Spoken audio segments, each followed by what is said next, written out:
guud ahaan qaaradda Yurub ayaa la liicliicayso qabowgii ugu darnaa ee abid soo maray iyo sidoo kale duufaanta Grete ee aan kala go'a lahayn ee ku dhufanayso qaybo badan oo ka mid ah qaaradda Yurub waxaana lagu soo waramayaa in sanadkani uu soo wajahay guud ahaan qaaradda Yurub qabowgii ugu darnaa oo ay barbar socdo duufaano iyo dabaylo aad u xooggan kuwa oo saameyn ku yeeshay isu socodka gaadiidka cirka dhulka badda iyo sidoo kale korontada taa oo ay dad badan iyadoo xilli qabowga lagu ay ku dhacday koronto la'aan waxaana lagu soo waramayaa dabayshan xooga badan ee Grete ee uu la socdo qabowga iyo barafka uu heerkeedu gaaray ilaa 160 kiiloomitir saacadii taa oo ah xawaare aad u sarreeya marka loo eego xisaabinta dhanka duufaanaha iyo dabaylaha waxaana lagu soo waramayaa in geedo badan oo aad u waaweyn ay wadooyinka soo dhigtay dabayshan xooga badan ee qabowga iyo barafka uu barbar socdo wadanka Faransiiska ayaa lagu soo waramayaa in ay koronto la'aan yihiin qabowgan dartii iyo duufaantan socoto in ka badan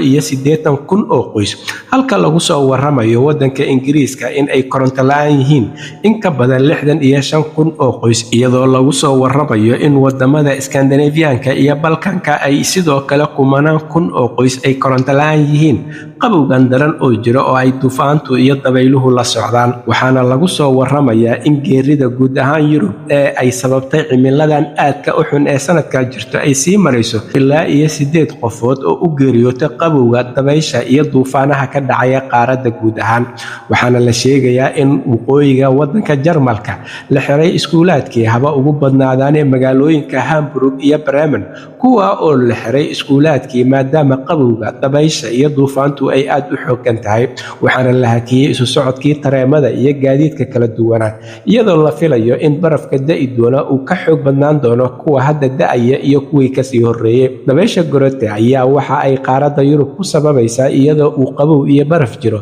koronto la'aan baahsan iyo sidoo kale wadooyinka qaar oo ay ku soo ridayso geedo aad u waaweyn taa oo sii adkeynayso isu socodka kala duwan ee gaadiidka waxaana jira garoomo badan oo diyaaradeed oo loo xiray barafka xooggan ee ka da'aya iyo sidoo kale duufaanta iyo dabaylaha ka socda iyadoo isu socodka tareemada basaska iyo gaadiidka kalena wadooyin badan loo xiray maadaama xaaladdu tahay mid aad u adag ayna soo saarayaan khubarada saadaasha hawada digniino ka culus kuwa hadda jiro oo ay dhici karto in duufaanta dabaysha iyo qabowguba uu ka sii daro dad badanna ay noqdaan koronto la'aan iyadoo xaaladda lagu jiro iyo xilliga uu yahay xilligii ugu qabowga badnaa ee waayadan qaaradda Yurub soo mara halka warka kiisa ugu door koron uu idinkaga imaanayo waa Somali Voice in Norway ama codka Soomaaliyeed ee Norway waxaana idinla socodsiinaya aniga oo ah Cabdullaahi Shiine